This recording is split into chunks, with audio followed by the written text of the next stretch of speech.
মঞ্চে উপস্থিত সকল গুরুজন, আমার সামনের উপস্থিত দাদা, কাকা, মা, ভাই, বোন এবং এই মাইকের শব্দটা দূর যাচ্ছে মা, ভাই, বোনদের সকলকে প্রণাম জানিয়ে আমি কয়েকটি কথা বলছি। আগামী লোকসভা নির্বাচন ভারতবর্ষের 18তম লোকসভা নির্বাচন। এই নির্বাচনে রানাঘাট তপশিলি কেন্দ্রে তৃণমূল কংগ্রেস মনোনীত প্রার্থী মমতা বন্দ্যোপাধ্যায়ের স্নেহধন্য প্রার্থী আমার আপনার সকলের প্রিয় নেতা ডক্টর মুকুটমণি অধিকারীকে ঘাসের উপর জয়ফুল চিহ্নে ভোট দিয়ে বিপুল ভোটে জয়যুক্ত করবে। কারণ মমতা বন্দ্যোপাধ্যায়ের উন্নয়ন, মমতা বন্দ্যোপাধ্যায়ের উন্নয়নের ধারাকে বজায় রাখতে, মমতা বন্দ্যোপাধ্যায় হাতকে শক্ত করতে এবং আমাদের যাতে সুস্থভাবে বাঁচতে পারি তার জন্য আপনারা তৃণমূল কংগ্রেসকে ভোট দেবেন।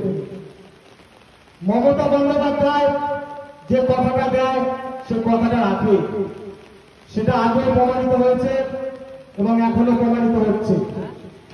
কিছুদিন আগে একটি জনসভা থেকে মমতা বন্দ্যোপাধ্যায় ঘোষণা করেছিলেন যে যারা লক্ষ্মী ভান্ডার 500 টাকা করে পায় তারা 1000 টাকা করে পাবে, আর যারা 1000 টাকা করে পায় তারা 1200 টাকা করে পাবে। আপনারা কি দেখলেন? এপ্রিল মাসের 1 তারিখ ব্যাংক বন্ধ ছিল, 2 তারিখে সবার টাকা ঢুকে গিয়েছে। যারা 500 টাকা করে পেত তারা 1000 টাকা করে পেয়েছে, আর যারা 1000 টাকা করে পেত তারা 1200 টাকা করে পেয়েছে। মমতা বন্দ্যোপাধ্যায় আবার প্রমাণ করলেন তিনি কথা দিলে কথা রাখেন। মমতা বন্দ্যোপাধ্যায় মেয়েদের জন্য কন্যাশ্রী প্রকল্প চালু করলেন। কারণ কি? মেয়েরা অল্প বয়সে বিয়ে করছিল। মেয়েরা অল্প বয়সে বিয়ে করলে বিবাহের পরবর্তীতে যখন তাদের বাচ্চা কাচ্চা হয়, অপুষ্টি বাচ্চা হয়। তার জন্য মমতা বন্দ্যোপাধ্যায় এই বুদ্ধিটি কাজে লাগালেন। যদি 25,000 টাকা করে দেওয়া হয় 18 বছরের উপরে পড়াশোনা করলে, তাহলে সবাই পড়াশোনা করবে। দেখা গেল এখন কন্যাশ্রী দেওয়ার পর থেকে অল্প বয়সে বিয়ে অনেক কমে গেছে। স্বাস্থ্যসাথী কার্ড কি করেছেন মমতা বন্দ্যোপাধ্যায়? কেন করলেন স্বাস্থ্যসাথী কার্ড? মানুষ যখন অসুস্থ হয়ে পড়ছে, গরিব মানুষ অপারেশন করছে, অপারেশন করার জন্য টাকা নেই মানুষের কাছে, অন্য মানুষের কাছে হাত পাততে হচ্ছে, ধার দেনা করছে, লোন দিচ্ছে। তার জন্য মমতা বন্দ্যোপাধ্যায় কি করলেন?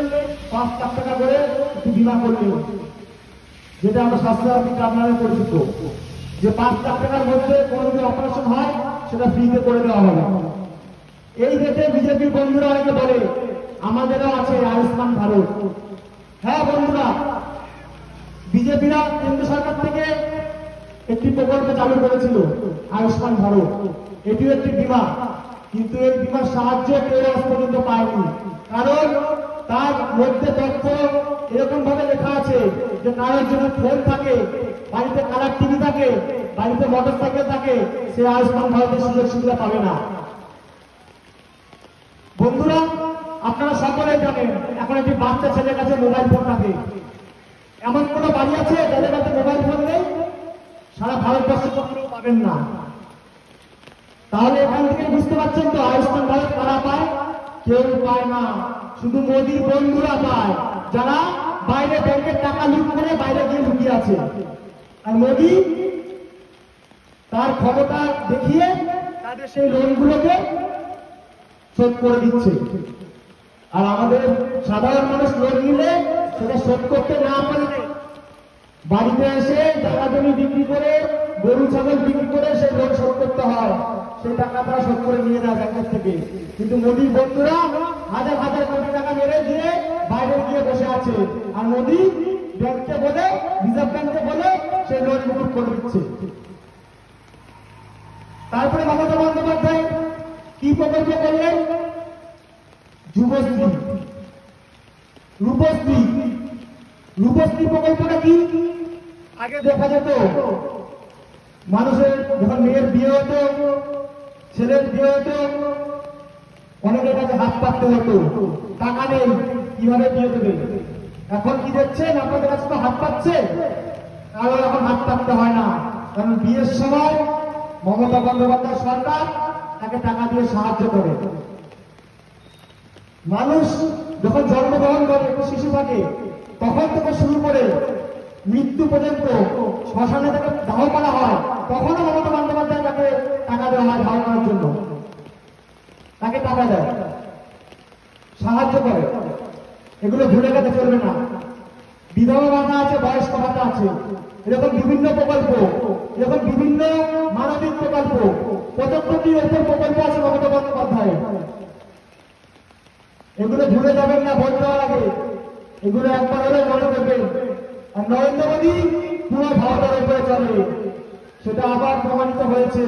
কিছুদিন আগে একটি জনসভা থেকে উনি বলেছিলেন এপ্রিল মাস থেকে সবাইকে বিনামূল্যে রেশন দেবেন। কি দেখা গেল? এপ্রিল মাস চলে গেল, বিনামূল্যে রেশন কেউ আমরা পেলাম না। এখানে প্রমাণিত হলো তিনি পুরো ভারতের উপরে চলে। রেশনের কথা বলতে গেলে আরেকটি কথা বলতে হয়। আমাদের ভারতবর্ষে, আমাদের দেশে 140 কোটি মানুষ, তার মধ্যে মাত্র 70 কোটি মানুষ কেন্দ্র সরকারের রেশনের আওতায় পড়ে।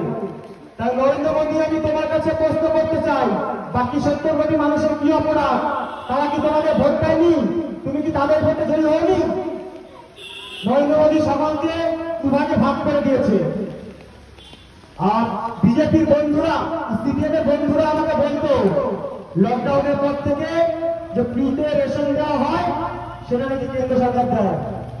তোমাদেরকে আমি বলছি, যদি ফ্রিতে রেশন কেন্দ্র সরকার লকডাউনের পর থেকে দিত, তাহলে নরেন্দ্র মোদী আবার নতুন করে ঘোষণা করতেন না যে এপ্রিল মাস থেকে সকলকে ফ্রিতে রেশন দেওয়া হবে। বড় বড় ভাষণ, বাইরের থেকে নেতারা এসে বাংলাকে বদনাম করতে চলে যাচ্ছে। একবার যোগী আসছে, একবার মোদী আসছে, একবার অমিত শাহ আসছে, তারা বড় বড় ভাষণ দিচ্ছে। তারপরে কি বললো? আরো এক নতুন নাটক শুরু করেছে, এনআরসি, সিএ।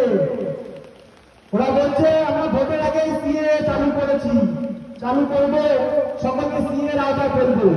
একটি ফর্ম দিতে আসবে আপনাদেরকে, সেই ফর্মটা ফিল আপ করা মানে তুমি প্রমাণিত হয়ে গেলে তুমি এদেশের নাগরিক নও, তুমি বাংলাদেশ থেকে এসছো, তুমি আফগানিস্তান থেকে এসছো, তোমরা পাকিস্তান থেকে এসছো। খবরদার, সকলকে বলছি, ওই ফর্মটা ফিল আপ করবে না। যখন ফর্মটা দিতে আসবে বিজেপির বন্ধুরা, তখন বলবে আগে তোমার ক্ষমতা থাকলে তুমি ফর্মটা ফিল আপ করে রাখাও, আগে নরেন্দ্র মোদী তুমি ফর্মটা ফিল আপ করো, তারপরে আমরা ফর্ম ফিল আপ করবো। লজ্জা হওয়া উচিত নরেন্দ্র মোদী।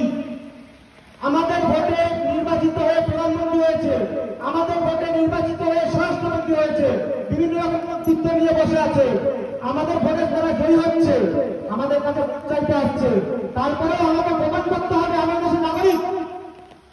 আমার প্রমাণ কি? আমি দেশের নাগরিক। আমার ভোটার ফটো আছে, আমার প্যান কার্ড আছে, আমার রেশন কার্ড আছে, আমার আধার কার্ড আছে। এরপরেও আমাদেরকে ফর্ম ফিল আপ করতে হবে। যখন ফর্মটা নিয়ে আসবে বিজেপির বন্ধুরা, তখন সবাই ছাতা নিয়ে তারা বলবে তাদেরকে, বলবে তোমরা আগে ফর্ম ফিল আপ করে তারপরে আমাদের দেখতে আসবে। সিএটা হলে তারপরে এনআরসি হবে। সিএটা হলো মাথা, এনআরসিটা হলো লেজ। এনআরসি কি? তুমি যখন প্রমাণিত হয়ে গেলে যে আমরা এদেশের নাগরিক নই, তুমি এদেশের নাগরিক নও, তখন তোমাদেরকে দেশ থেকে বের করে দেওয়া প্ল্যান করা হবে। কিন্তু দেশ থেকে তো আমাদের বের করতে পারবে না, কারণ আমরা তো বাংলাদেশের নতুন করে ঢুকতে পারবো না, আফগানিস্তানে ঢুকতে পারবো না, পাকিস্তানে ঢুকতে পারবো না।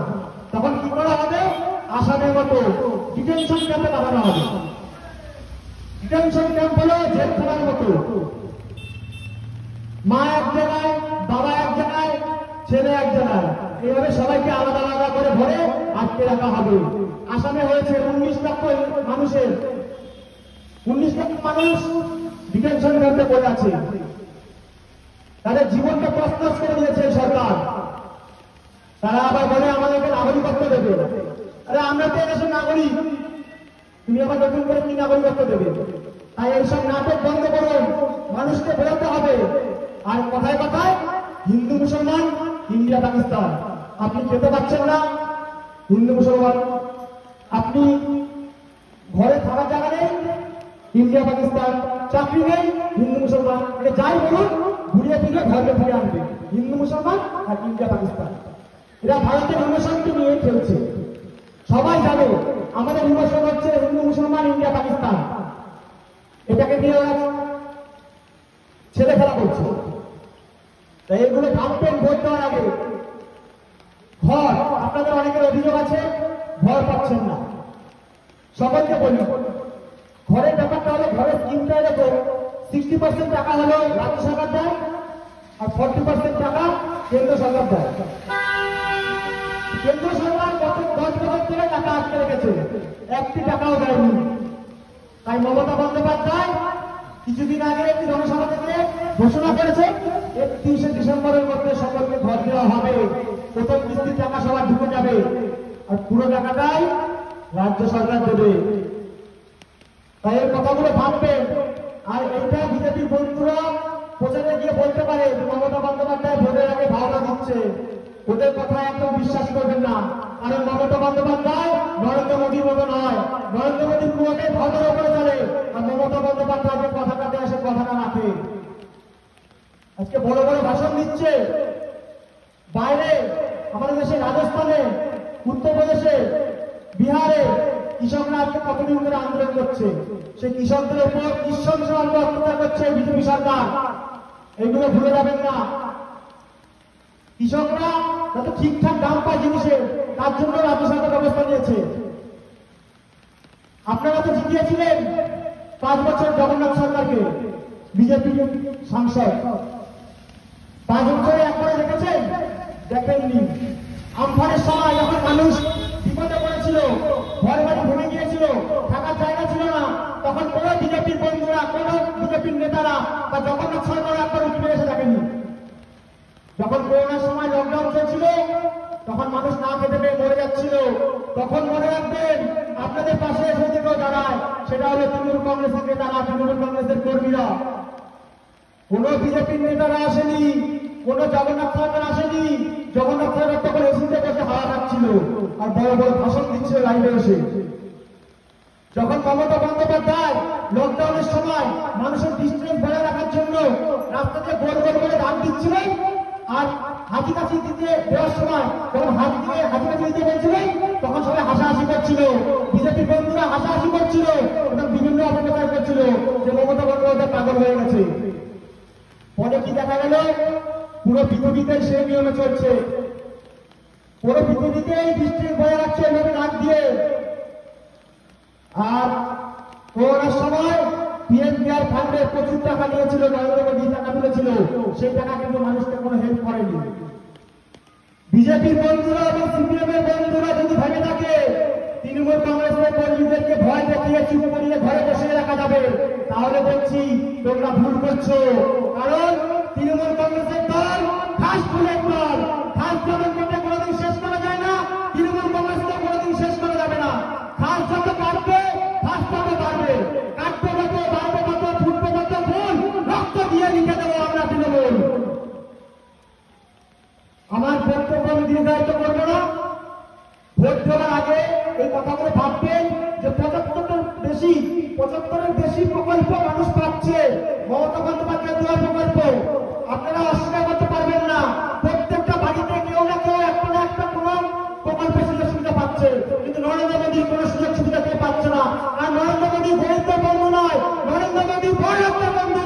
ওই দুরঙ্গরি যারা নরেন্দ্র মোদী বন্ধু হাজার হাজার কোটি টাকা নিয়ে বিদেশে গিয়ে পালিয়ে আছে, নরেন্দ্র মোদী তাদের বন্ধু। নরেন্দ্র মোদী আদানির বন্ধু, নরেন্দ্র মোদী বিজয় মালিয়ার বন্ধু, গরিব মানুষের বন্ধু নয়। তার জন্য কি করছে নরেন্দ্র মোদী? আমাদের নিত্য প্রয়োজনীয় জিনিসের দাম বাড়িয়েছে, জ্বালানির দাম বাড়িয়েছে, এমনকি আমাদের খাবারের সময় লাগে জিরে, সে জিরের ওপর 18 টাকা ট্যাক্স বসিয়েছে। আর আমরা কোনোদিন চোখেও দেখি না হিরে, যেটা শুধু নরেন্দ্র মোদীর বন্ধুরা ব্যবহার করে, সে হিরের উপর 3 টাকা ট্যাক্স। এটা ভাবলে হাসি লাগে যে হিরে আমাদের কোনো কাজে লাগে না, তার উপর 3 টাকা ট্যাক্স। আমাদের জিরেটা হচ্ছে স্বাভাবিক, আমাদের প্রত্যেকটা খাবারের মধ্যে লাগে, তার উপর 18 টাকা ট্যাক্স। পেট্রোলের দাম বাড়াচ্ছে, নরেন্দ্র মোদী কিছু করেনি সেটা বলা যায় না। নরেন্দ্র মোদী এই 10 বছরে অনেক কিছু করেছে। 400 টাকার গ্যাস ট্যাঙ্কে 12 টাকা করেছে, 70 টাকা পেট্রোলটাকে 110 টাকা করেছে। আর বিজেপি বন্ধুরা আমাকে বলতো, যখন তেলের দাম নিয়ে আমি কথা বলতাম, প্রতিবাদ করতাম যে কদিন মোটরসাইকেল চালাস না, কদিন কাঠে রান্না কর। তাই বিজেপি সেই মূর্খ বন্ধুদেরকে বলছি, জ্বালানির দাম বাড়া মানে সবকিছুর দাম বাড়া। তোমরা সেটা বুঝবে না, কারণ তোমরা মূর্খ, তোমরা অন্ধভক্ত। করোনার সময় নরেন্দ্র মোদী কি বলছিল? গরুর পেটটা ফেলে নাকি, গোমূত্র ফেলে নাকি করোনা কমে যাবে। তারপরে কি করলো? সবাইকে বললো হাতা দিয়ে, খুঁটি দিয়ে থালা বাজাও, ঘন্টা বাজাও, কাঁসর বাজাও, এটা নাকি করোনা পালিয়ে যাবে। মূর্খ ছাড়া এই কথাগুলো কেউ বলতে পারে না। আসলে উনি তো পড়াশোনা জানেনই না, উনি তো চা বিক্রি করতে, তাও সামনে এটা সত্যি নিচ্ছে। কারণ উনি আবার অনেক সময় বলেন, আমি 35 বছর পর্যন্ত ভিক্ষে করেছি, আমি 40 বছর পর্যন্ত ভিক্ষে করেছি। আর অঙ্কটা নতুন করে তৈরি করছে, স্কয়ার প্লাস বি স্কয়ারের ফর্মুলা কিভাবে বুঝিয়ে দিয়ে মানুষকে, মানুষ অঙ্কটা করা ভুলে যাবে। তাই ভাববেন ভোট দেওয়ার আগে এগুলো।